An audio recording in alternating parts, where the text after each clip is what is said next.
राम राम दोस्तों, मेरे YouTube channel पर आपका बहुत बहुत स्वागत है। मैं आज एक कहानी लेकर आया हूं आपके लिए। अगर कहानी पसंद आए तो चैनल को सब्सक्राइब करें, लाइक करें। चलो कहानी शुरू करते हैं। शेर सिंह नाम का एक राजा था। उसके राज्य में कोई भी व्यक्ति असंतुष्ट नहीं था। किसी को भी किसी चीज की कमी नहीं थी।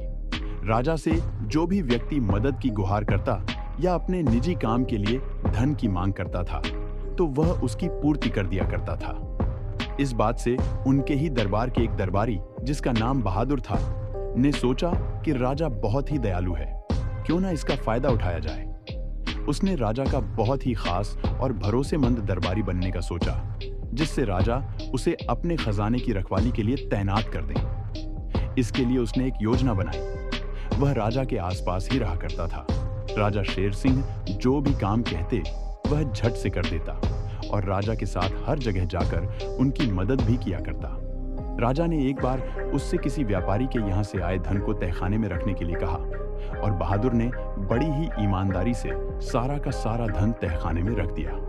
राजा यह सब देखकर बहादुर और उसकी ईमानदारी से बहुत प्रभावित होने लगे।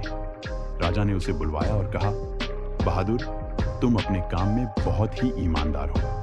मैं तुमसे बहुत प्रभावित हुआ हूं और मैं तुम्हें अपने खजाने की रखवाली करने के लिए तैनात करता हूं। यह सुनकर बहादुर खुशी से फूला नहीं समा रहा था। उसने यह स्वीकार कर लिया और वह खजाने का रखवाला बन गया।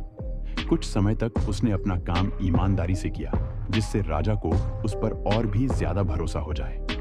फिर उसने खजाने में घोटाला करना शुरू कर दिया। एक के बाद एक घोटाले करता चला गया, जिससे खजाने में बहुत ज्यादा नुकसान होने लगा था। किंतु राजा को बहादुर पर पूरा भरोसा था। उसे लगा कि कोई और है जो उसके खजाने में घोटाला कर रहा है। उसने अपने सैनिकों से इस घोटाले के बारे में पता लगाने को कहा। सभी लोग उस घोटाले करने वाले आदमी को खोजने लगे। कुछ दिनों बाद पता चला कि यह सब घोटाला कोई और नहीं बल्कि बहादुर ही कर रहा था। राजा ने बहादुर को दरबार में बुलाया और उससे कहा, तुम तो बहुत ही बेईमान हो। तुमने मेरा भरोसा तोड़ा है।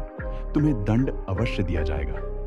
ऐसा कहकर राजा ने उसे महल से निकाल दिया। महल से निकाले जाने के बाद बहादुर ने सोचा कि अब मुझे कोई काम नहीं मिलेगा और यह सब राजा की वजह से हुआ है। मैं राजा को मार दूंगा। ऐसा सोचते हुए उसने राजा को मारने की योजना बनाई। वह चुपके से छिपते हुए महल के अंदर घुस गया और किसी तरह वह महल के रसोई घर में पहुंचकर उसने राजा के खाने में जहर मिला दिया, जिससे राजा की मृत्यु हो जाए। किंतु राजा बहुत ही दयालु और अच्छा इंसान था। उसने यह खाना गरीबों में बांटे जाने का ऐलान कर दिया। बहादुर यह सुनकर डर गया। उसे लगने लगा कि मैं तो राजा को मारना चाहता हूं, लेकिन ये क्या? ये खाना मासूम और गरीब लोगों को खिलाया जाने वाला है, किंतु मैं उन सब की मृत्यु नहीं होने दे सकता। तब वह राजा के पास गया और उनसे कहने लगा कि राजन, यह खाना गरीबों में मत बांटिए। इसमें जहर मिला है, मुझे क्षमा कर दीजिए। मैं लालच में आकर यह गलत कदम उठा बैठा।